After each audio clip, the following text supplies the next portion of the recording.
Hello everyone.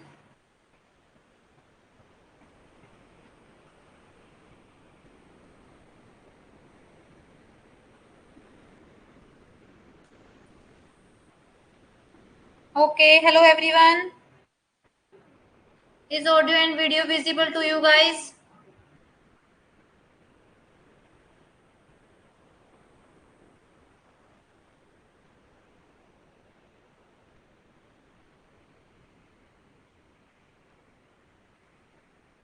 Good evening everyone. Is audio and video visible to you guys? And audio is clear or not?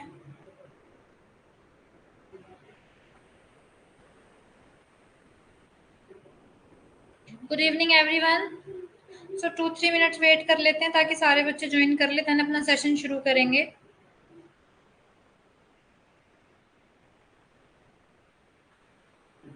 Okay, very good.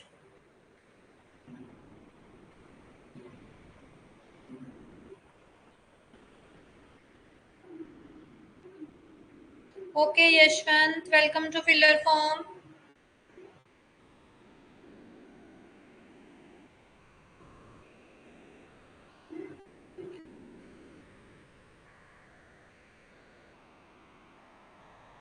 नहीं यशवंत, अभी सिर्फ हमने 3 topics किए हैं जिनकी आप रिकॉर्डेड क्लास देख सकते हो. And today is doubt session. आपको जो भी डाउट हो regarding anything, regarding UGC, regarding paper, तो आप आज अपने डाउट बता सकते हो. नहीं यशवंत, मैं ज्योग्राफी नहीं पढ़ाऊंगी. किरण मैम ज्योग्राफी पढ़ाएंगी. हम यहाँ पे पेपर 1 डिस्कस करेंगे. जो पेपर 1 कॉमन है, चाहे पेपर 2 का कोई भी सब्जेक्ट हो आपका, पेपर 1 सबके लिए कॉमन है. और आज हम यहाँ पे पेपर 1 की मैथ्स की क्लास होगी 4 to 5. Hello Lalita. Good evening Priya.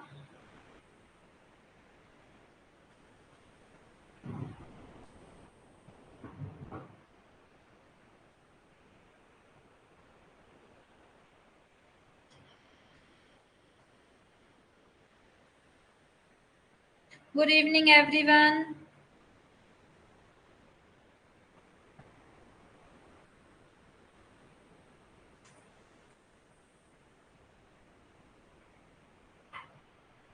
So NF student हैं. अब टाइम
ओके स्टूडेंट्स, अब बताओ ऑडियो क्लियर है एंड विजिबल है?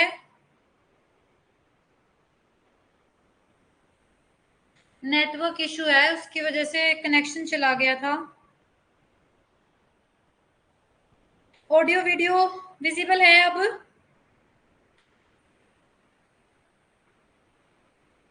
ओके, तो अपना सेशन शुरू करते हैं। So students, hello everyone, my self Manju Kuhar and मैं आपके यूजीसी नेट पेपर 1 की फैकल्टी हूँ।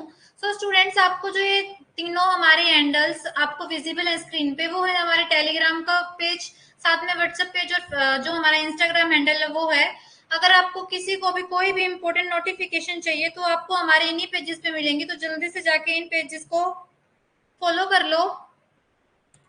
देन अगर मैं बात करूं हमारे करंट के बैचेस की, तो ये सारे बैचेस करंटली दिसंबर 2023 के लिए हमारे ऑन गोइंग है, जो चल रहे हैं अभी। प्रिया, अगर आपको विजिबल नहीं है तो आप एक काम करो, दोबारा ज्वाइन कर लो क्लास एग्जिट करके।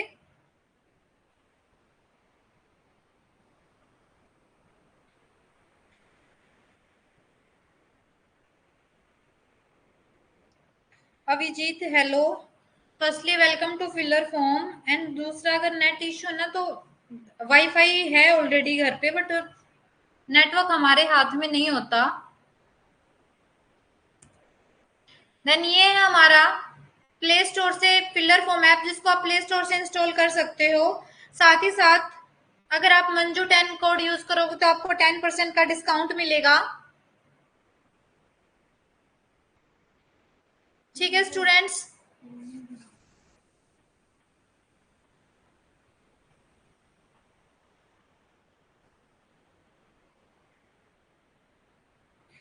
हेलो चौधरी, जो आप जम्मू कश्मीर कश्मीर से हो, मैंने आपको कल भी बोला था, आपने एक बार मेरे को अपने नाम की प्रोनाउंसिएशन बताओ, क्योंकि आपका जो नेम है ना वो मैं प्रोनाउंस नहीं कर पा रही। What's the exact pronunciation of your name?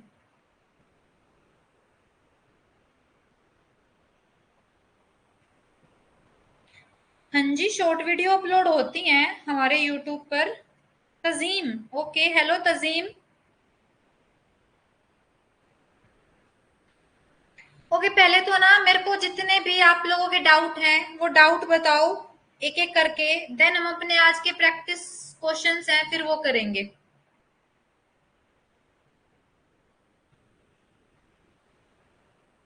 ठीक है, तो जिन्होंने भी आज फर्स्ट टाइम ज्वाइन किया है तो मैं उन सबको बता दूं, आज हमारा डाउट सेशन है।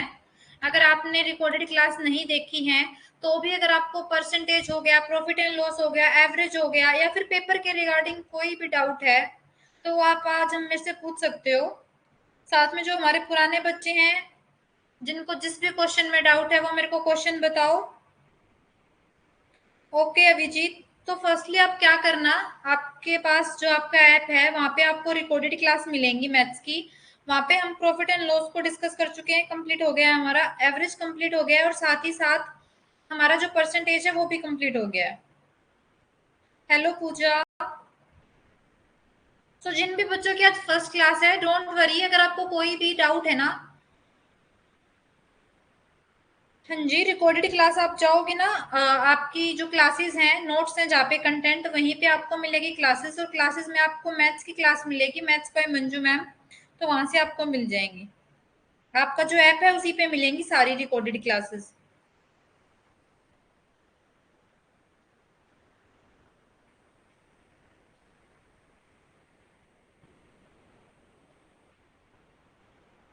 या तो आपका जो नंबर है उसको टेलीग्राम ने बैन कर दिया होगा, 24 आवर या 48 आवर आप वेट करो, उसके बाद दोबारा जो टेलीग्राम है ना उसको इंस्टॉल करना प्ले स्टोर से, और देन अपना नंबर फिल करके देखना।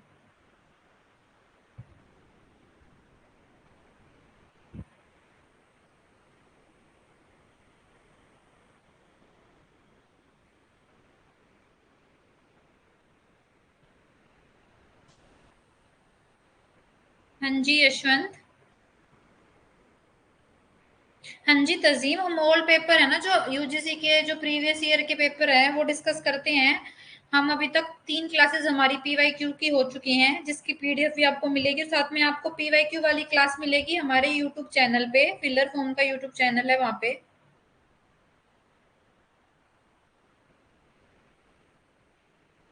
तो थोड़ा और वेट करो, क्योंकि ना बहुत बार दिक्कत हो जाती है, बहुत बार व्हाट्सएप पे भी ये दिक्कत हो जाती है कि हम अगर एक बार है ना बार बार या तो कुछ जो गाइडलाइंस होती है इनकी, उनके अगेंस्ट कुछ किया होगा, या बार बार रिपीटिशन में जो मैसेज है ना फॉरवर्ड किया होगा, उस वजह से हो जाता है।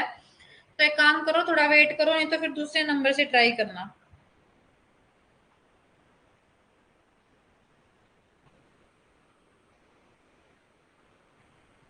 अभिजीत हम एक काम करेंगे, डोंट वरी। हम अभी ये करते हैं, जैसे कल से हम अपना नया टॉपिक शुरू करेंगे, तो आप वहां से क्लासेस लो नए टॉपिक की। देन उसके बाद एक बार जब ये हमारे सारे टॉपिक रिवाइज हो जाएंगे, तो जो ये 3 टॉपिक आपके हो चुके हैं वो हम लास्ट में आपको दोबारा करा देंगे। ये पॉसिबल हो सकता है, क्योंकि जो अगर मैं बात करूं पेपर 1 की, तो पेपर 1 की भी 10 यूनिट्स हैं और पेपर 2 की भी 10 यूनिट्स हैं। और सब्जेक्ट्स जैसे ज्योग्राफी की अलग क्लासेस होती हैं, कॉमर्स की अलग क्लासेस होती हैं, इकोनॉमिक्स की अलग अलग क्लासेस होती हैं। तो जो स्लॉट है ना वो फ्री नहीं है कि एक ही सब्जेक्ट की 2 क्लासेस दी जाएं।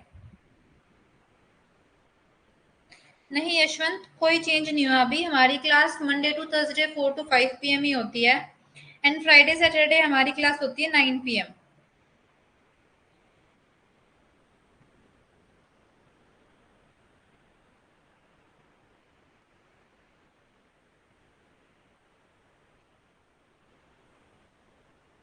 ओके प्रिया, कौन से टाइप के क्वेश्चन कह रहे हो आप? मैंने आपको कराए हैं बेसिक क्वेश्चन, जिससे आपको कंसेप्ट क्लियर होगा। अब यूजीसी उन क्वेश्चंस को कैसे घुमा के देता है वो हम करेंगे अपनी पीवाई क्यू क्लासेस में, क्योंकि मैं पीवाई क्यू क्लासेस भी लेके आऊंगी, वो हमारे थोड़े टाइम बाद ऐप पे भी होंगी। तो वहां के जो कंसेप्ट हैं वो साथ के साथ आपको वहां से क्लियर होंगे। बेसिक एक टॉपिक के अंदर कितने टाइप हैं जो आपके सिर्फ यूजीसी के लिए इंपॉर्टेंट है, तो हम वही टाइप कर रहे हैं पेपर में, क्योंकि यूजीसी ज्यादा डीपली क्वेश्चंस नहीं देता। क्योंकि उसको आपको ये नहीं देखना कि आप मैथ में मास्टर हो या नहीं हो, उसको बस ये चेक करना होता है। अलग अलग 10 यूनिट्स पेपर 1 के अंदर इसलिए डाली गई है कि आपको मैथ्स की जो बेसिक नॉलेज है वो है या नहीं है, कंसेप्ट की बेसिक नॉलेज है या नहीं है। हाँ जी अभिजीत, मंडे टू थर्सडे हमारी जो मैथ्स की क्लास है वो होती है 4 to 5 PM। Friday and Saturday जो हमारी क्लास होगी वो होगी 9 PM ऑन यूट्यूब। अभी जो टाइम टेबल है वो यही है, बाकी अगर कोई भी चेंजेस होगा टाइम टेबल में तो आपको बता दिया जाएगा। हाँ जी प्रिया।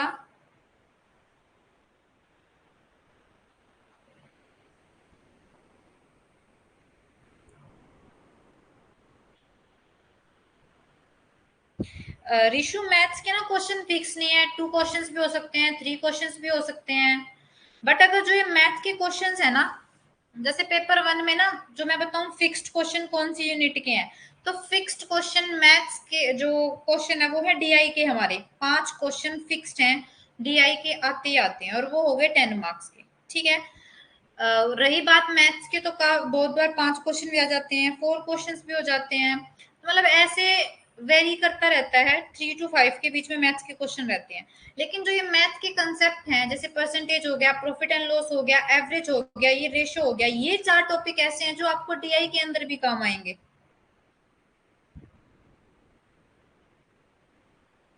ठीक है, अगर मैं बात करूं, हम 3 यूनिट करने वाले हैं अपनी, unit 5 maths, unit 6 reasoning and unit 7 DI. ठीक है। हाँ जी प्रिया, रीजनिंग भी मैं ही पढ़ाऊंगी। तो एक बार अगर मैथ्स को सबसे पहले शुरू करने का हमारा मोटिव ये था कि हम बेस बना लें, बेस बनाने के बाद फिर हम अपने डीआई के क्वेश्चंस पे चलेंगे, क्योंकि जब मैथ्स का बेस स्ट्रांग हो जाएगा आपका, तभी आप डीआई के क्वेश्चन सोल्व कर पाओगे। और डीआई तो फिक्स है 10 मार्क्स का, 5 क्वेश्चन आते हैं 2 मार्क्स ईच, तो 10 मार्क्स के डीआई तो फिक्स है। और बिल्कुल ऐसा सिंपल डीआई आता है कि डेली अगर आपने 2 क्वेश्चन भी डीआई के प्रैक्टिस कर लिए, तो आपके 5 क्वेश्चन तो ठीक है ही है। साथ ही साथ अगर मैं मैथ की बात करूं, तो मैथ के क्वेश्चन वेरीज होते रहते हैं 3 to 5 के बीच में। ठीक है, फिक्स्ड कुछ नहीं है। कभी 3 भी आते हैं, 4 भी आ जाते हैं, 5 भी होते हैं, मतलब 3 तो मिनिमम होते ही होते हैं, 5 होते हैं मैक्सिमम। नहीं नहीं, नहीं ऋषु, अभी डीआई नहीं करवाया मैंने। डीआई जब होगा जब आप मैथ्स के जो बेसिक हैं, बेसिक्स चैप्टर है ना, अगर एक बार ये क्लियर हो जाए फिर हम डीआई शुरू करेंगे।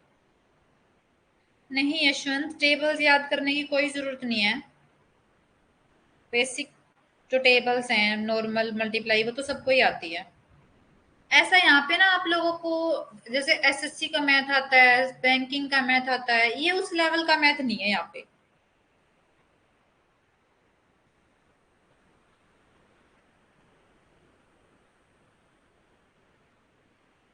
यहाँ क्वेश्चंस आएंगे जैसे सिंप्लीफिकेशन से क्वेश्चन आ जाएगा, एवरेज से क्वेश्चन आ जाता है, परसेंटेज से आ जाता है क्वेश्चन।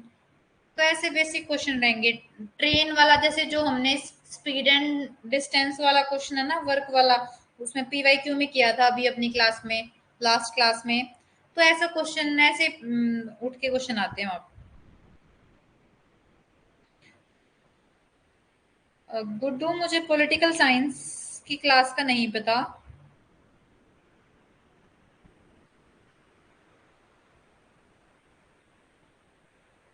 हाँ जी, यहाँ पे ना आपको डरने की जरूरत नहीं है। और हर बार जैसे जो पीवाई क्यू है, कुछ कंसेप्ट ऐसे हैं जो आपको बेसिक्स के साथ क्लास में कवर हो जाएंगे जैसे जैसे हम चैप्टर करते जा रहे हैं। और कुछ कंसेप्ट ऐसे होते हैं जो यूजीसी क्वेश्चन घुमा के देता है, वो हम पीवाई क्यू के थ्रू क्लियर करेंगे। इसलिए अगर कुछ पीवाई क्यू आपको डिफरेंट लगे वहां पे, पीवाई क्यू जो जहां से देखते हो आप, वहां पे आपको डिफरेंट लगे तो घबराना नहीं है कि ये तो हमने नहीं किया। वो भी हम करेंगे, लेकिन वो पीवाई क्यू की क्लास में उस कंसेप्ट को साथ साथ क्लियर करते चलेंगे।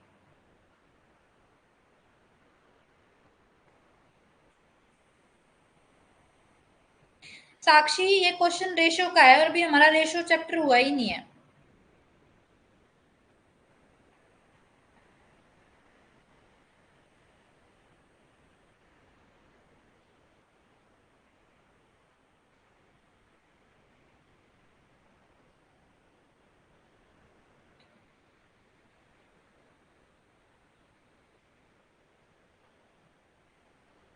रेशो मैं बता देती हूँ। अगर आप बात करें जेआरएफ के लिए,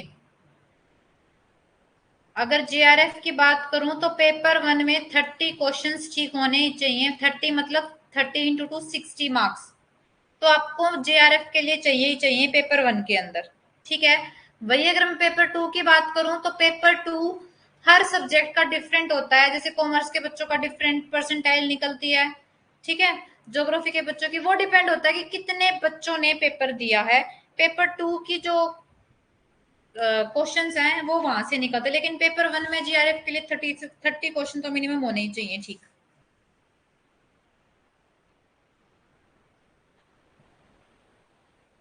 हाँ जी साक्षी, हम ये क्वेश्चंस भी करेंगे, डोंट वरी, टेंशन मत लो आप। पीवाई क्यूज है ना, मैं अगर बात करूं लास्ट 10 ईयर के पीवाई क्यूज की, तो हम लास्ट 10 ईयर के पीवाई क्यूज सारे के सारे करेंगे। तो कुछ कंसेप्ट ऐसे हैं जो वहां पीवाई क्यू से क्लियर होंगे, तो उनको पीवाई क्यू पे ही छोड़ दो। अभी बेसिक परसेंटेज को सोल्व कैसे करते हैं, किसके साथ कंपेयर होता है, वो क्वेश्चंस हम अपने इसमें कर रहे हैं ताकि आपका बेस बने।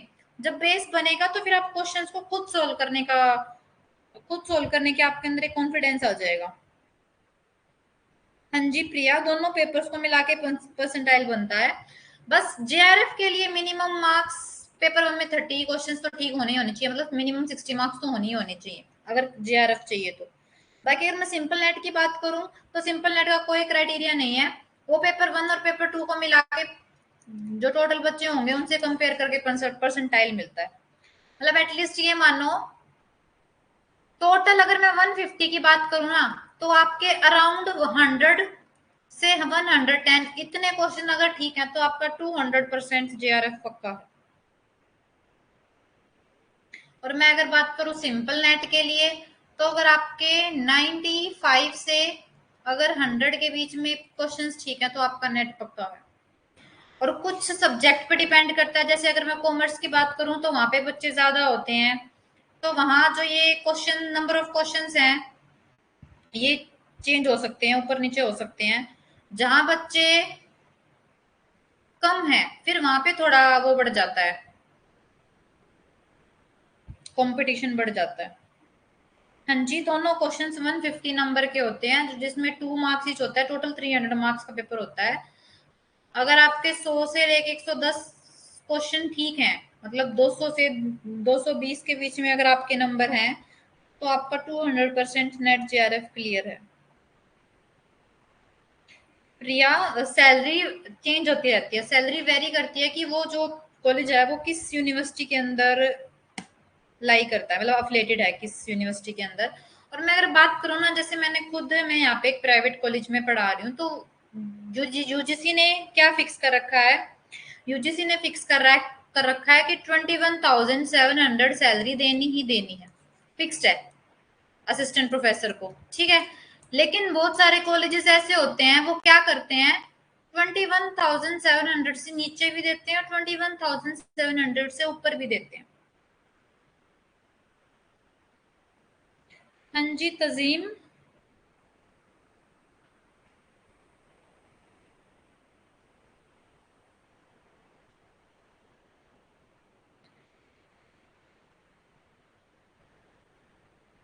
तजीम बिल्कुल भी टेंशन लेने की बात नहीं है, बिल्कुल भी टेंशन लेने की बात नहीं है। एक काम करो, स्ट्रेटेजी बनाओ, ठीक है। एक मिनट रुको, मैंने फिर चलती हूँ।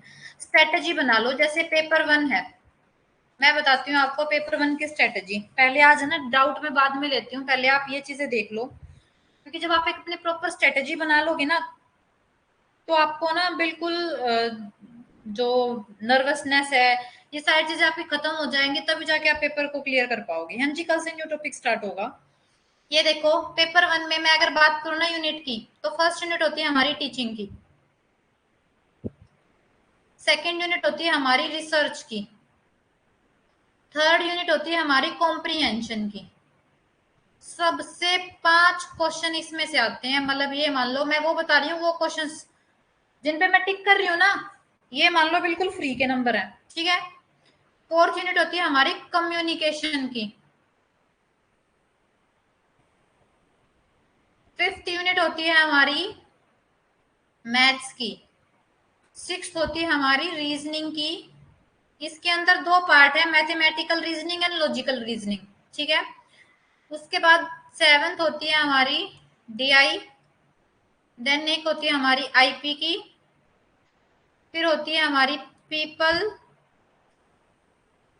Development and environment, then last होती है हमारी हायर एजुकेशन। 10 यूनिट्स क्लियर है सबको कि कौन कौन सी 10 यूनिट आपको पेपर 1 के अंदर करनी है, ठीक है। अब इसमें से देखो, अगर मैं बात करूं ना कॉम्प्रिहेंशन की, बिल्कुल फ्री के नंबर हैं, बिल्कुल फ्री के। बस आपको कॉम्प्रिहेंशन सोल्व करना आना चाहिए, ठीक है।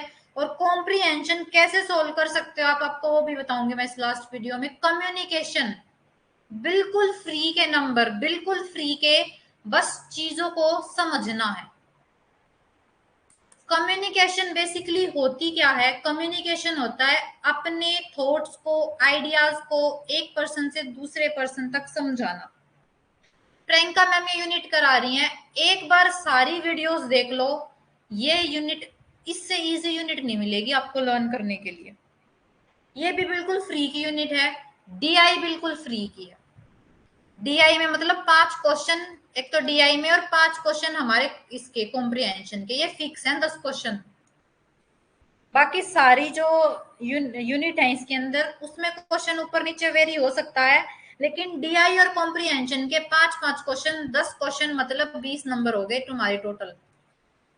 डीआई का भी अब जब हम शुरू करेंगे ना, डेली बस एक क्वेश्चन प्रैक्टिस कर लेना डीआई का। 5 के 5 क्वेश्चन अगर आपके ठीक नहीं मिले ना, मेरा नाम बदल देना। और सबसे पहला क्वेश्चन जब आप शुरू करोगे ना पेपर 1, जहाँ पे पेपर दोगे आप, पेपर 1 सबसे जो फर्स्ट क्वेश्चन शुरू होता है आपका डीआई मिलेंगे, पहले 5 क्वेश्चन डीआई के होंगे।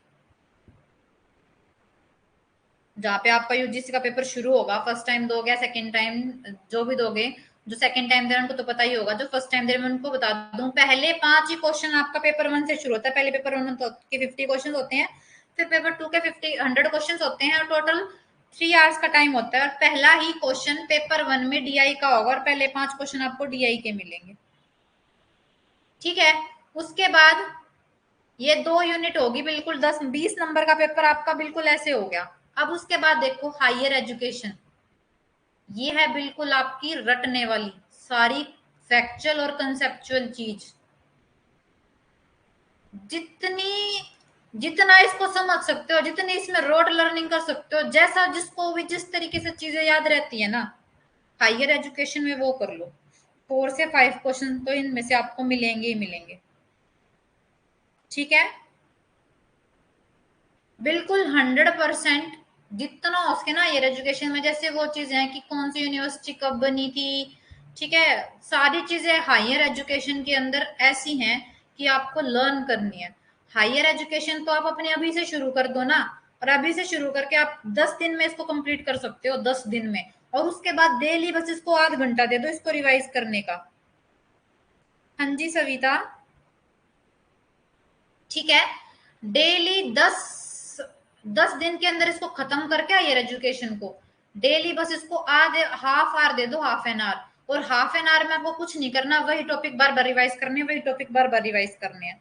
जितनी ज्यादा आप बार बार इसको रिवाइज करोगे, उतना आपको जो ये कंसेप्ट है बिल्कुल आपके दिमाग में बैठ जाएगा, इनको ही नहीं भूलोगे आप। ठीक है, तो यहाँ देखो हम 3 यूनिट्स की बात कर चुके हैं। कॉम्प्रीहेंशन फ्री का है बिल्कुल। कम्युनिकेशन एक बार कहोगे खुद कहोगे, इसमें बहुत इजी है। डीआई की बात होगी हमारी, और चौथी होगी हमारी हायर एजुकेशन की। इन चारों यूनिट में बताओ किसी को भी कोई प्रॉब्लम? देन हमारी 5वीं यूनिट देखो।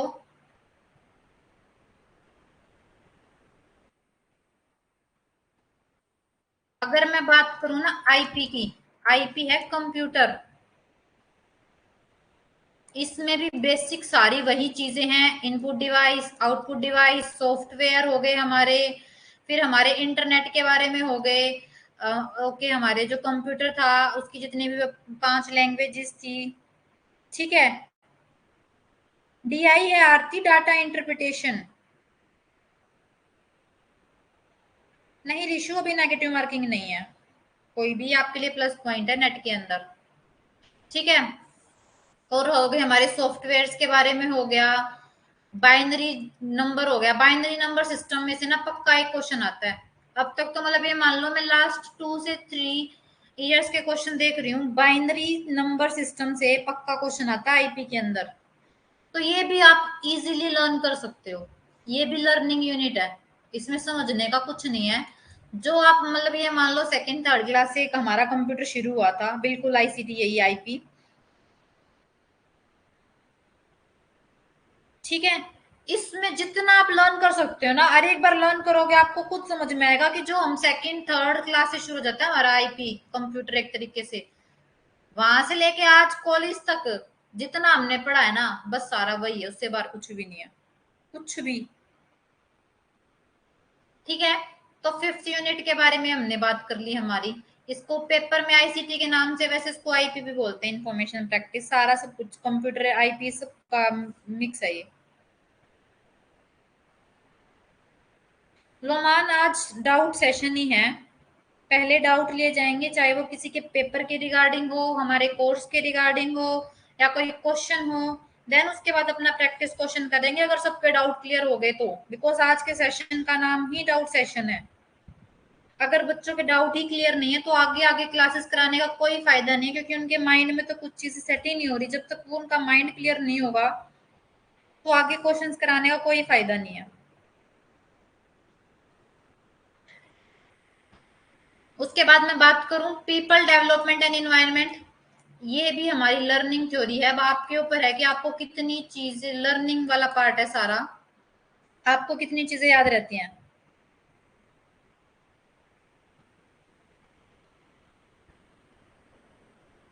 नेट का फायदा प्रिया मैंने एक दिन पहले भी बताया था आपको, आज फिर बता देती हूँ। मैं एक बार ये यूनिट खत्म कर लूँ फिर बताती हूँ मैं कि नेट का क्या फायदा है। ठीक है, 6 यूनिट्स हो चुकी हैं। रीजनिंग भी हमारी, अगर मैं बात करूँ ना मैथमेटिकल रीजनिंग की, तो वो इजी है।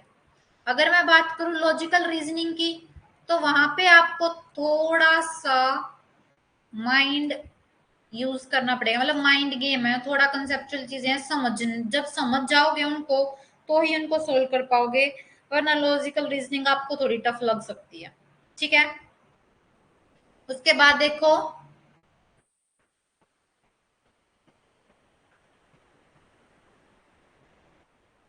मैथ्स तो हम कर ही रहे हैं, मैथ्स में ऑलरेडी बता चुकी हूँ 3 से 5 क्वेश्चन होते हैं और वो मॉडरेट होते हैं। बेसिक कुछ कभी बेसिक आ जाते हैं, कभी मॉडरेट होते हैं, ऐसे हाई लेवल के क्वेश्चन यूजीसी के अंदर नहीं आते।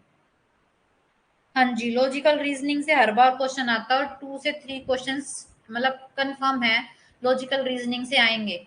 और लॉजिकल रीजनिंग आपको थोड़ी सी टफ लग सकती है क्योंकि इसमें सारी ना थोड़ी कंसेप्चुअल चीजें हैं, मतलब खुद आप थोड़ा कंफ्यूज हो जाओगे कि भाई ये चीजें कैसे होगी, बट फिर भी वो आपको समझनी पड़ेंगी। हाँ जी साक्षी, बिल्कुल छोड़ सकते हैं। पता है पेपर क्लियर करने की स्ट्रेटजी यही होती है, हर चीज करने लग जाओगे ना, हर चीज को भाई पेपर 1 से भी मुझे सब करना है, पेपर 2 से भी मुझे सब करना है, तो वो हो जाएगा एक तरीके से दिमाग खराब करने वाली चीजें। अगर आपको पेपर निकालना है ना, तो पेपर निकालने के लिए आपको स्मार्ट स्टडी करनी पड़ेगी। एक सेकेंड रुकना गाइस।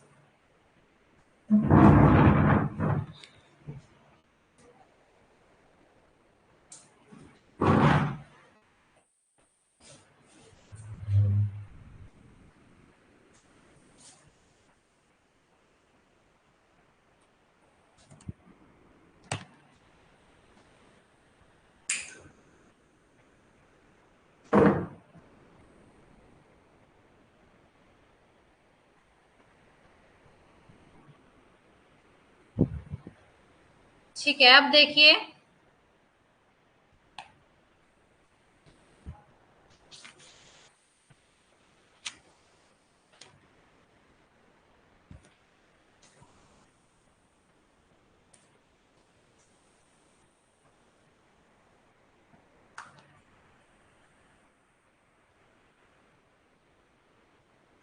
मैथ्स पे कमांड के लिए ना यही स्ट्रेटजी है, मैथ्स को लेके चलो डिटेल से। एक बार आपने डिटेल मेथड सीख लिया ना, फिर आपको कोई नहीं हरा सकता मैथ के अंदर। अगर आपको एक बार ये पता चल गया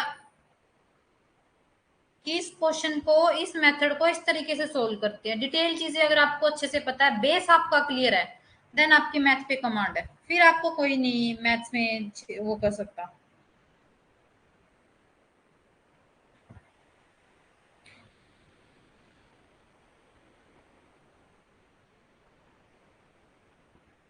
नहीं यशवंत, व्हाट्सएप ग्रुप नहीं है, टेलीग्राम ग्रुप है, आप उसमें ज्वाइन हो सकते हो। मेगा मैं बताती हूँ, अगर नेगेटिव मार्किंग नहीं है फिर भी क्यों छोड़ना है, तो मैं इसलिए बता देती हूँ। अगर मैं पेपर 1 की बात करूँ ना, जब आप कंप्लीट सिलेबस करोगे, तो मतलब ये मान लो इसको भी डेली रिवीजन चाहिए, और पेपर 2 में तो वास्ट सिलेबस है, चाहे वो कोई भी सब्जेक्ट हो। इतनी कंसेप्चुअल क्वेश्चन आते हैं पेपर 2 के अंदर, ये मान लो आधे से ज्यादा पेपर अजम्पशन स्टेटमेंट्स इन्हीं का भरा है, और ये क्वेश्चन उसके ही ठीक हो सकते हैं। और ऑप्शन पता है कैसे होते हैं, फर्स्ट ऑप्शन मिलेगा जैसे यहाँ पे आपको दे रखा है ए बी सी और डी, और ऑप्शन ऐसे होंगे A B, B C, D, third में हो जाएगा बी सी ए, इस तरीके के ऑप्शन होंगे। अब इनको ना ऑप्शन से भी वही बंदा चूज कर सकता है जिसके कंसेप्ट क्लियर है। अगर किसी के कंसेप्ट ही क्लियर नहीं है ना, तो वो पेपर उसका पेपर नहीं हो सकता, भूल जाओ, उसका नेट का पेपर होगा। तो इन कंसेप्ट की क्लैरिटी के लिए ना, कंसेप्ट क्लैरिटी के लिए, कंसेप्ट क्लैरिटी के लिए आपको क्या करना है, उन्हीं टॉपिक्स पे ज्यादा से ज्यादा ध्यान देना है जो बार बार पूछे जा रहे हैं, रिपीटेड टॉपिक है, इंपॉर्टेंट टॉपिक है। और जो टॉपिक थोड़े ये है कि भाई 1-2 बार ही पूछे गए हैं, ठीक है, तो उनको आप इग्नोर कर सकते हो। और वो इसलिए इग्नोर कर सकते हो ताकि आपके जो कंसेप्ट है वो थोड़े कम बने और उनको आप अच्छे से स्ट्रांगली उनको। मेरा पेपर 2 था commerce. It's okay Priya, math weak है ना, तो मैं क्वेश्चन अभी आपको अभी जब आप क्लास में क्वेश्चन करते हो, मेरे को बस इतना बताओ आपसे क्वेश्चन सोल्व हो रहे हैं? बिल्कुल प्रॉब्लम नहीं है। जो क्वेश्चंस आपने पढ़े हैं उसमें से आगे तो उनको तो आप 100% अच्छे से इंटरेक्ट, अच्छे से क्वेश्चन टिक करके आओ। लेकिन जो क्वेश्चन अगर कुछ ऐसे आगे जो आपने नहीं पढ़े, उनको भी अटेम्प्ट करने में कोई दिक्कत नहीं है, नेगेटिव मार्किंग नहीं है। बट सिलेबस वास्ट है, तो उसके लिए आप क्या करो, स्ट्रेटेजी बनाओ कि कौन से टॉपिक ऐसे हैं, और वो स्ट्रेटेजी कैसे बनती है वो भी बता देती हूँ मैं। लास्ट के ना 10 ईयर्स के पीवाईक्यू उठाओ, 10 ईयर्स के पीवाईक्यू उठा रहे हो, जब आप पेपर 2 की बात कर रही हूँ मैं, तो वहां पे देखो बार बार कौन से टॉपिक से ज्यादा क्वेश्चन पूछे जा रहे हैं, उन टॉपिक्स को लिखते जाओ। जैसे अगर मान लो कॉमर्स की बात करूं, तो कॉमर्स में जैसे हमारी फर्स्ट यूनिट होती है इंटरनेशनल बिजनेस वाली, तो उसमें से देखो इंटरनेशनल बिजनेस के अंदर इतना बड़ा सिलेबस, उसमें से कौन कौन से टॉपिक इंपॉर्टेंट है, कौन कौन से टॉपिक से बार बार पूछे जा रहा है। फिर ऐसे सेकंड यूनिट जैसे हमारी अकाउंटिंग की है, तो उसको उठाओ बार बार कि इसमें से बार बार कौन से टॉपिक पूछे जा रहे हैं। तो सबसे पहले इन टॉपिक्स को तो बिल्कुल क्लियर कर दो कि इनमें से कुछ भी आ जाए, कुछ भी घुमा के दे दे, इनको तो आप छोड़ोगे नहीं, ये तो आपको आते आते होंगे। हाँ जी साक्षी मैं समझ गई, बट मेघा की बात थी तो मैंने इसको इसलिए उसको भी रिप्लाई कर दिया। प्रिया मेरे को ये बताओ, जो मैं क्वेश्चंस कराती हूँ वो आपको क्लियर हैं, आपके सॉल्व होते हैं क्लास के अंदर? अगर आपके वो क्वेश्चन सॉल्व होते हैं तो कोई नहीं कह सकता आपका मैथ वीक है।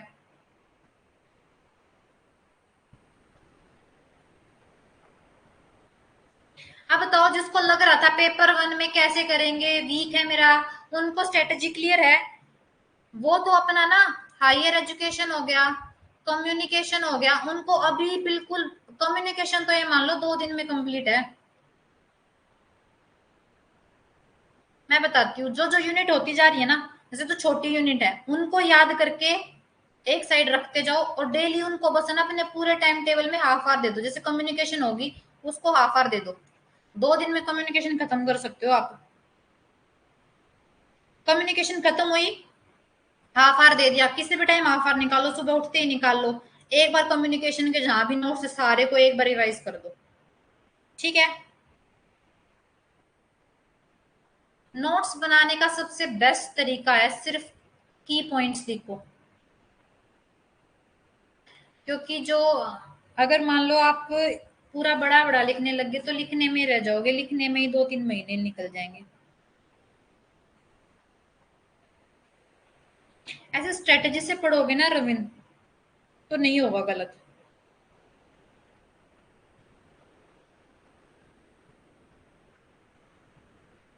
हाँ जी साक्षी, आपका जैसा मन करे ना, मैथ में यही तो सबसे अच्छी बात है, मैथ में एक क्वेश्चन को सोल्व करने के 1000 तरीके हैं। बस वो तरीका, जो तरीका आप अडोप्ट कर रहे हो, एक तो वो आपका टाइम सेविंग होना चाहिए, दूसरा उस मेथड से सही आंसर आना चाहिए। अगर ये दोनों चीज हो रही है तो आपका मेथड बिल्कुल करेक्ट है, चाहे आप मेरा मेथड फॉलो करो या ना करो, आपकी मर्जी है। मैं कभी ये नहीं कहती कि भाई मेरा ही मेथड यूज करो, अपनी क्रिएटिव थिंकिंग को बढ़ाओ। अगर आपको लग रहा है कि मैं ये क्वेश्चन इस तरीके से भी कर सकती हूँ, तो आप उसको यूज करो, ऐसे ही तो आपका जो माइंड है वो क्रिएटिव बनेगा, और आप खुद की जो ना मैथ पे बहुत अच्छे से पकड़ हो जाएगी। हाँ जी, अब देखो नेट के बेनिफिट क्या है।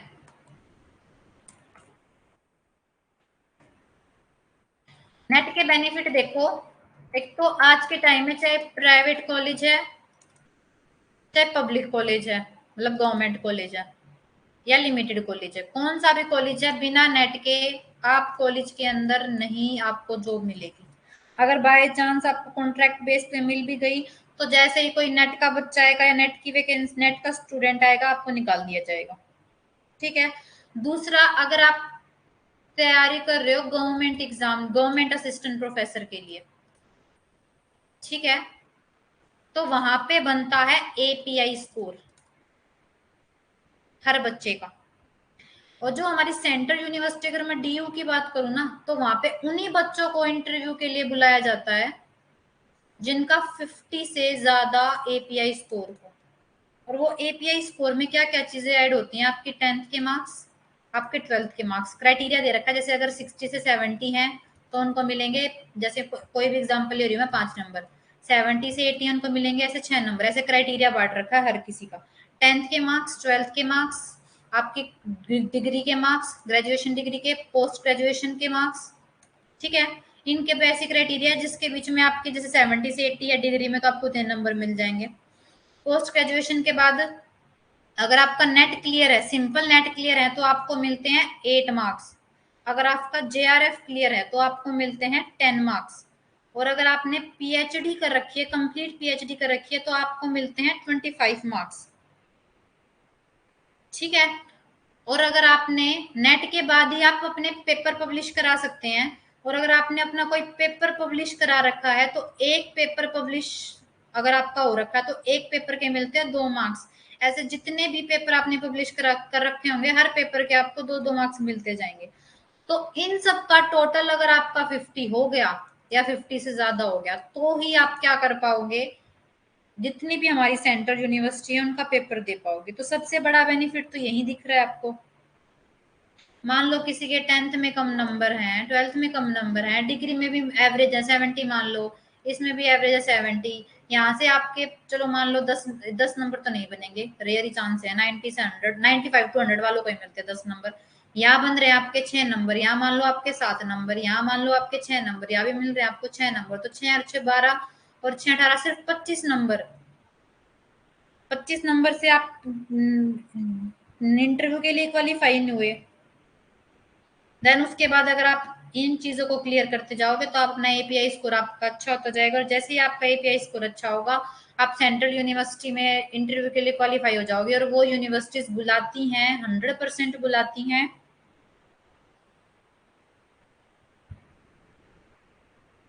हाँ जी, बिल्कुल सुनीता। नेट के बिना पीएचडी बिल्कुल कर सकते हैं आरती, प्राइवेट यूनिवर्सिटी से कर सकते हो आप, बट फिर वही प्राइवेट यूनिवर्सिटीज की अगर मैं फीस की बात करूं, तो प्राइवेट यूनिवर्सिटी की फीस है फर्स्ट ईयर की 1,15,000, फिर सेकेंड ईयर की भी सेम है 1,15,000, थर्ड ईयर की है 1 लाख। और इसमें तो सिर्फ फीस है। देन आपके रिसर्च पेपर की कॉस्ट रहेगी अलग, फिर देन आपकी और जितने जैसे अगर बुक पब्लिश करानी है या फिर और भी चीजें होती रहती हैं इसके अंदर, तो उनकी जो कॉस्टिंग है ना आपकी, मान लो कहीं आपको 5 से लेके 6 लाख तक की पड़ जाएगी। और अगर गवर्नमेंट से करोगे तो 45,000 है 1 साल की। और ये अलग अलग यूनिवर्सिटी की डिफरेंट है। मैं यहाँ पे अपने सोनीपत की यूनिवर्सिटी की बात कर रही हूँ। सोनीपत में एक यूनिवर्सिटी है गवर्नमेंट यूनिवर्सिटी डी क्रस्ट, वो 1 साल के ले रहा है 45,000।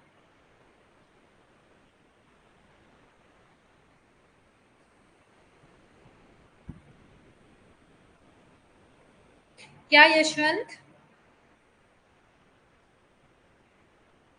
हाँ जी प्रिया, डायरेक्ट अगर आपका नेट क्लियर है ना, तो आप गवर्नमेंट कॉलेज में जैसे ही वैकेंसी निकलती है तो आप अप्लाई करने के लिए एलिजिबल हो जाओगे। फिर वही आपका उसी के लिए तो आपके जो ये एपीआई स्कोर है वो चेक होगा। हाँ जी सुनीता, बिल्कुल हमारे ऊपर डिपेंड करता है कि हम कौन सा पेपर पहले देंगे। बट मेरे अकॉर्डिंग अगर आप पहले पेपर 1 कर देते हो ना, पेपर 1 अगर आपने फर्स्ट 1 आवर में भी कर दिया, मान लो ये मैंने ज्यादा ही बोल दिया, जहां तक है 40 to 45 मिनट में हो जाना चाहिए, बाकी के 2 hour 15 मिनट्स आप पेपर 2 को आराम से एक एक चीजें बिल्कुल एक एक कंसेप्ट, क्योंकि वहां पे स्टेटमेंट और अजम्पशन वाले क्वेश्चन बहुत ज्यादा होते हैं, तो फिर उसके लिए आपके पास एनफ टाइम हो जाता है। आप बहुत आराम आराम से 100 क्वेश्चन होंगे 200 नंबर के, उनको फिर आराम से सोल्व कर सकते हो, उसके लिए टाइम बच जाएगा, फिर आपको ना कोई टेंशन नहीं होगी।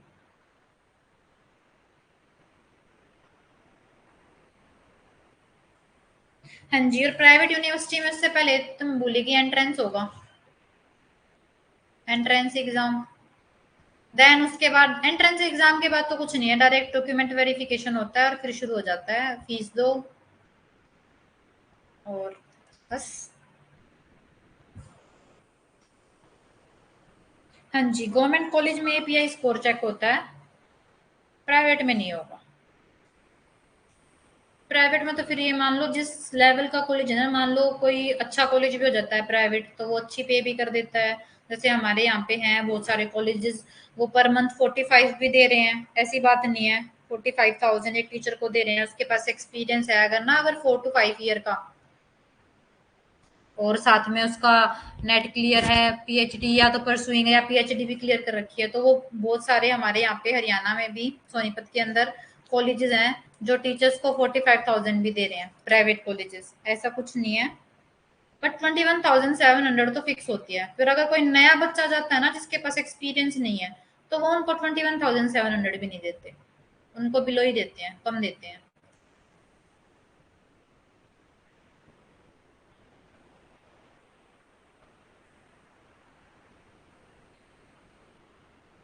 बिल्कुल हो जाएगी आपकी, गवर्नमेंट एग्जाम के साथ पीएचडी हो जाएगी। लेकिन आपको, अगर आप गवर्नमेंट यूनिवर्सिटी से पीएचडी करोगे तो फिर पॉसिबल नहीं है, क्योंकि वो बुलाते हैं रेगुलर। और अगर आप प्राइवेट से करोगे तो वो करवा देंगे, और आजकल तो प्राइवेट में बिल्कुल, मतलब प्राइवेट में भी ये हो गया 3 साल के अंदर आपको पीएचडी की डिग्री दिलवा देते हैं।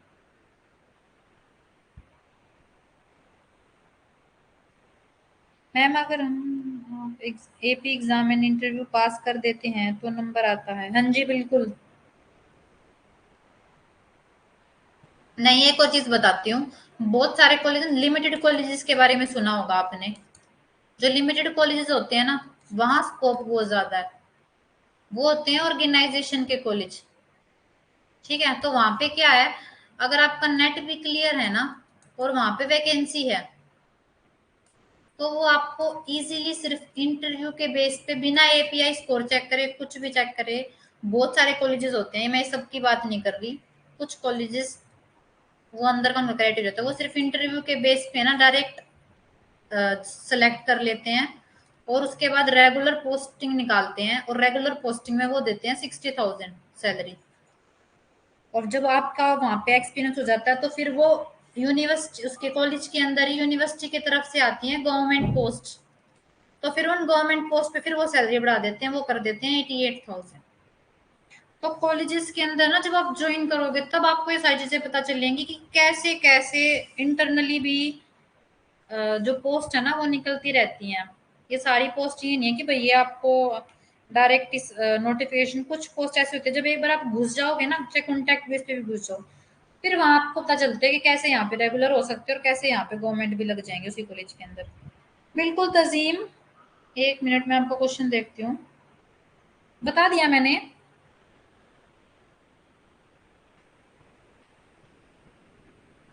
किस चीज में स्कॉलरशिप नहीं मिलेगी?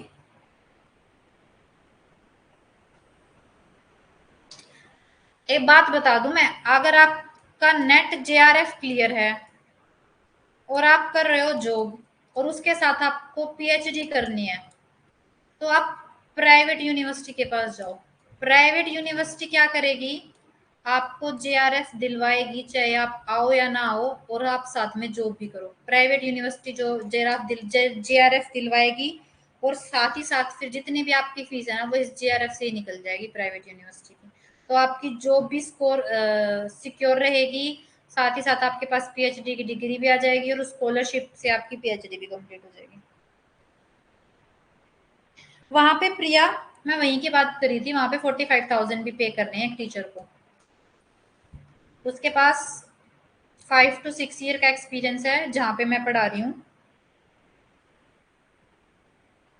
अभी मेरे पास सिर्फ, ये मान लो 2 ईयर्स भी कंप्लीट नहीं हुए हैं मेरे पास, अभी एक्सपीरियंस नहीं है, क्योंकि मैंने अभी ज्वाइन किया था। अभी मेरी रिसेंट, ये मान लो लास्ट ईयर, लास्ट ईयर मेरी जो स्टडी है वो कंप्लीट हुई है।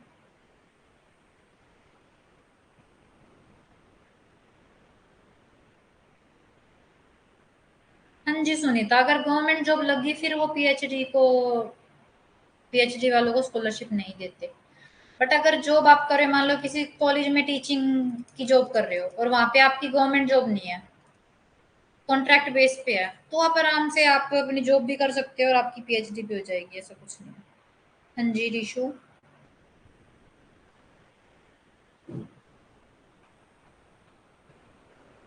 ठीक है, अब मेरे को ये बता दो, आज मैंने जितने भी मोस्टली डाउट है ना बच्चों के वो क्लियर कर दिए हैं, कल हम अपना नया टॉपिक शुरू करेंगे। अब मेरे को ये बता दो, होमवर्क क्वेश्चंस में कोई डाउट है आपको?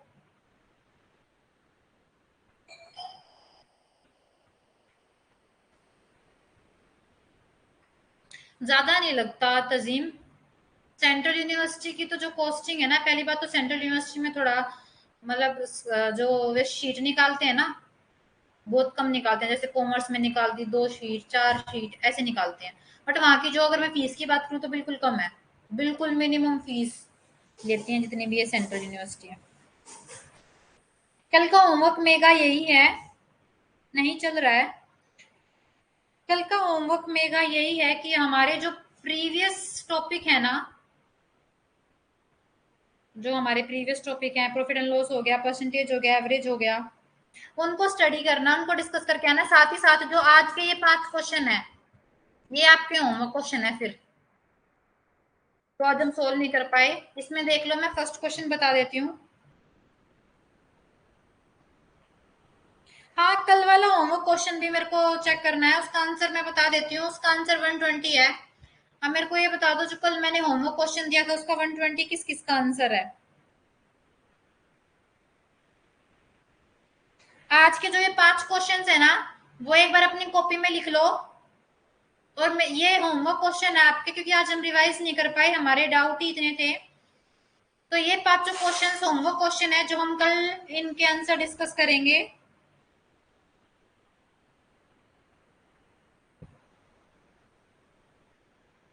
साथ ही साथ है ना, जो पीवाई क्यूज हैं, पीवाई क्यूज से जितने भी हमारे कंसेप्ट निकलेंगे हम उनको भी डिस्कस करेंगे, डोंट वरी।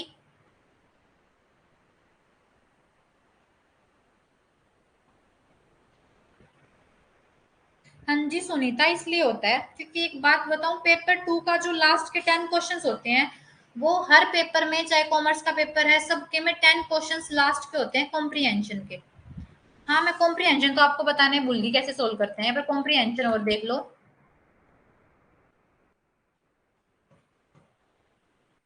कॉम्प्रीहेंशन ना, जैसे पूरा मान लो इतना बड़ा पैसेज है, उस पूरे बड़े पैसेज को पढ़ने की जरूरत नहीं है, वो पुराना तरीका हो गया। ठीक है, पहले क्या करो, पूरा बड़ा, ये कॉम्प्रीहेंशन, कॉम्प्रीहेंशन दो आते हैं सबके पेपर में।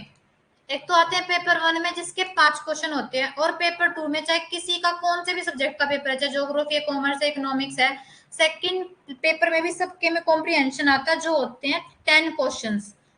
और हर क्वेश्चन होता है 2 मार्क्स का, मतलब 20, और यहाँ से 10, 30 क्वेश्चन है जिनको आप इजीली कवर कर सकते हो और इजीली आपके नंबर आ सकते हैं। ठीक है, तो ये देखो क्या करना है, पूरा बड़ा कॉम्प्रीहेंशन जो होता है ना, उसको पढ़ने की जरूरत नहीं है। सीधा पूरा बड़ा कॉम्प्रीहेंशन देखा, नीचे गए अपने फर्स्ट क्वेश्चन पे, जो क्वेश्चन की लाइन है ना, जो भी क्वेश्चन में दे रखे हैं, उन क्वेश्चन की लाइन को पढ़ के ऊपर जाओ कॉम्प्रीहेंशन में, जहां आपको वो लाइन दिखेगी, उसके या तो नीचे या उसके ऊपर, वहीं पे आपको आंसर मिलेगा। तो बस आपको क्वेश्चन की जहां लाइन जहां पे मिलेगी कॉम्प्रीहेंशन में, बस उन्हीं 3 लाइन को अच्छे से पढ़ना है, और फिर अपने ऑप्शंस को देखना है। उसके बाद जब अपना ऑप्शन चूज करोगे, बिल्कुल सही आंसर मिलेगा आपको।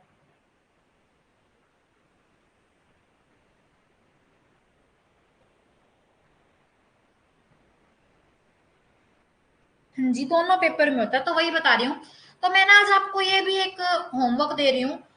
आप लोगों को डेली क्या करना है, डेली 2 कॉम्प्रीहेंशन सोल्व करने हैं। डेली मैं पूछूंगी सबसे, किस किस ने कॉम्प्रीहेंशन सोल्व किया, क्योंकि टोटल 15 क्वेश्चन आते हैं कॉम्प्रीहेंशन से। एक तरीके से बात करूं तो 30 नंबर, और 30 नंबर इतने फ्रीली मिल रहे हैं। हाँ जी, पहले क्वेश्चन देखना है, क्वेश्चन देखने के बाद जो क्वेश्चन की लाइन है ना, वो सेम लाइन पैराग्राफ में ढूंढनी है। जहां पे वो सेम लाइन मिल गया ना, जैसे मान लो यहाँ पे है पैराग्राफ में वो सेम लाइन, तो बस उसके ऊपर वाली लाइन पढ़नी है और उसके नीचे वाली लाइन पढ़नी है, ये 3 लाइन पढ़नी है, और आपको फर्स्ट क्वेश्चन का आंसर मिल जाएगा। ये 3 लाइन पढ़ने के बाद अपने ऑप्शन देखना, आपको आंसर मिल जाएगा। ऐसे ही सेकंड क्वेश्चन पे जाना, सेकंड क्वेश्चन की लाइन पढ़ना, और उस लाइन को फिर पैराग्राफ में ढूंढना, और उसकी भी ऐसे 3 लाइन पढ़नी है। ऐसे करके जो आपका है, बिल्कुल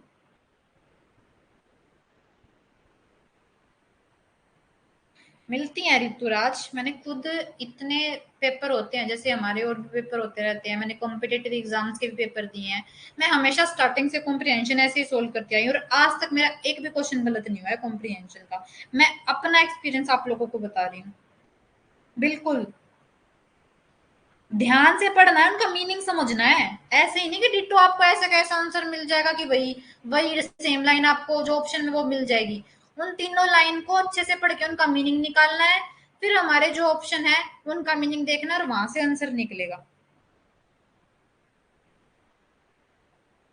मिलेगी ऋतुराज, अब की बात तो मैं कह रही हूँ ना, प्रैक्टिस नहीं है आप लोगों की।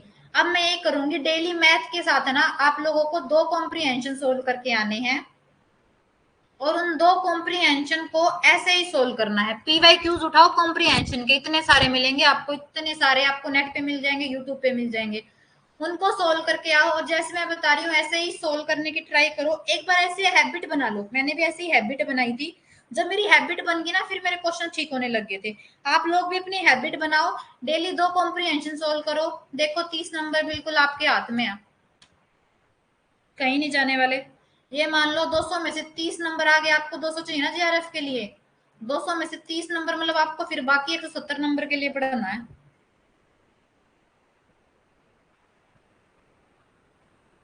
ठीक है,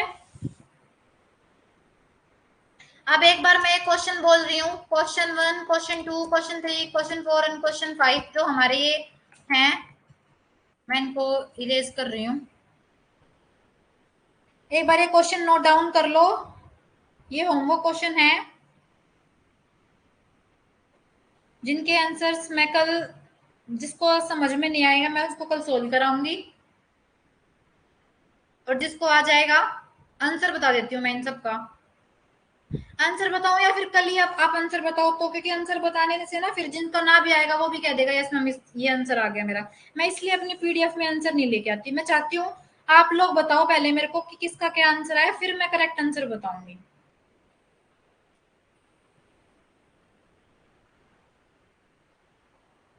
हाँ जी, कल आपके दो काम है, एक तो आपको ये 5 क्वेश्चन आपके होमवर्क क्वेश्चन है, साथ में आपको दो कॉम्प्रिहेंशन रिवाइज करके आने हैं इस तरीके से जैसे मैंने आपको बताया। कल ये दोनों को, दोनों होमवर्क मैं आते ही आप सबसे पूछूंगी।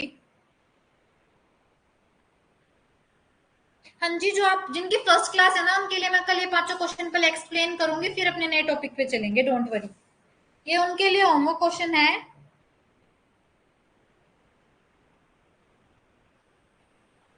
जिनको मैं परसेंटेज करा चुकी हूँ।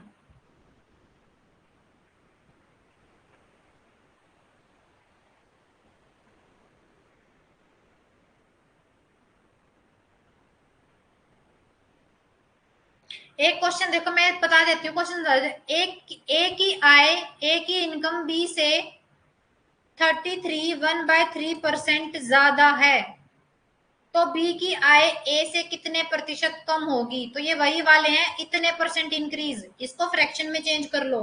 फ्रैक्शन में चेंज कैसे होगा, ये 33 इंटू 3 99 प्लस 1 100/3, और परसेंटेज से फ्रैक्शन पे जाते हैं तो डिवाइड, इससे ये कट जाएगा 1/3 आ गया, मतलब 3 पहले थी 1 बढ़ गई, तो 3 में 1 ऐड कर देंगे तो कितनी होगी 4/3 होगी। मतलब अगर मैं बात करूं बी की इनकम की, बी की इनकम 3 है और ए की इनकम 4 है, तो कितनी कम है, एक कम है, किससे कम है 4 से कम है, गुना में 100, तो यहां से आ गया बी की इनकम कितनी कम है 25% कम है।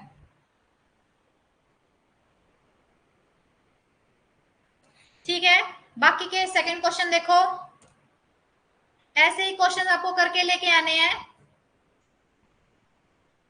बिल्कुल Megha, second question note down कर लो।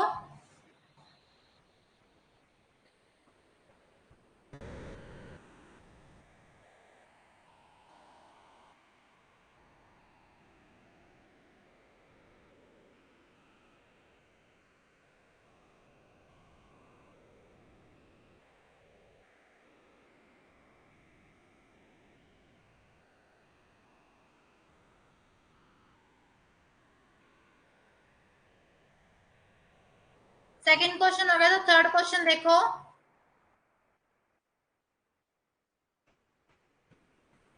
कोई बात नहीं पूजा, आप लोगों को ना मैं कल ये पांचों क्वेश्चन दोबारा कराऊंगी जिन्होंने आज फर्स्ट क्लास ज्वाइन करी है। तब तक आप एक काम करना, रिकॉर्डेड क्लास भी देख लेना, और लास्ट में जब हमारे सारे टॉपिक्स हो जाएंगे मैथ्स के, देन मैं आपको ये तीनों टॉपिक रिपीट करा दूंगी एक बार, डोंट वरी। अभी आप कल से जो नया टॉपिक शुरू होगा ना सिर्फ उस पर फोकस करें, क्योंकि मैथ का कोई भी ऐसा टॉपिक नहीं है कि आपको भाई पहले वही टॉपिक आने चाहिए, हर टॉपिक को आप नए से शुरू कर सकते हो।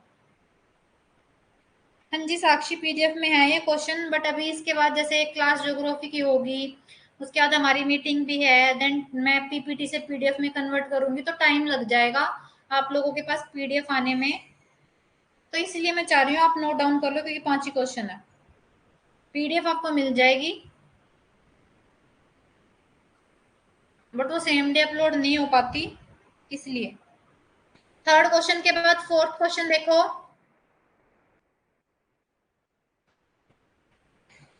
अगर आप लोगों को कोई टॉपिक सजेस्ट करना है तो आप बता दो, नहीं तो फिर मैं सोच रही हूँ डिस्टेंस एंड स्पीड वाला क्वेश्चन चैप्टर करा दूं शुरू।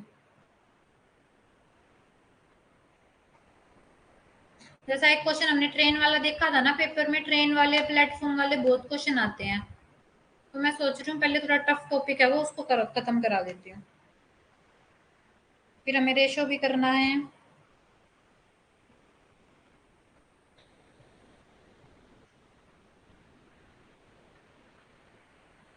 फोर्थ क्वेश्चन हो गया, तो अब चलते अपने नेक्स्ट पे, फिफ्थ क्वेश्चन। सिर्फ 5 क्वेश्चन है आज के, जो प्रैक्टिस क्वेश्चन है हमारे, पीवाईक्यूज हैं एक तरीके से, पीवाईक्यू भी हैं और हमने डिस्कस भी नहीं किए हैं अपने इसके अंदर, तो इनको सोल्व जरूर करना।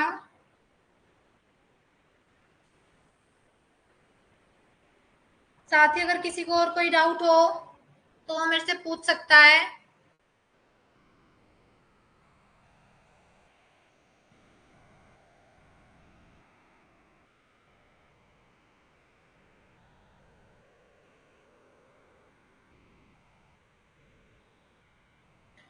Okay students, that's all for today, thank you so much.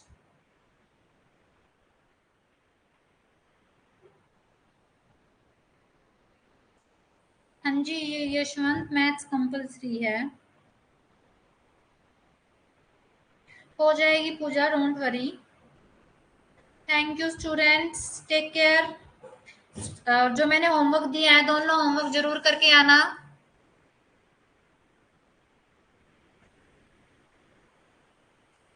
Okay, thank you.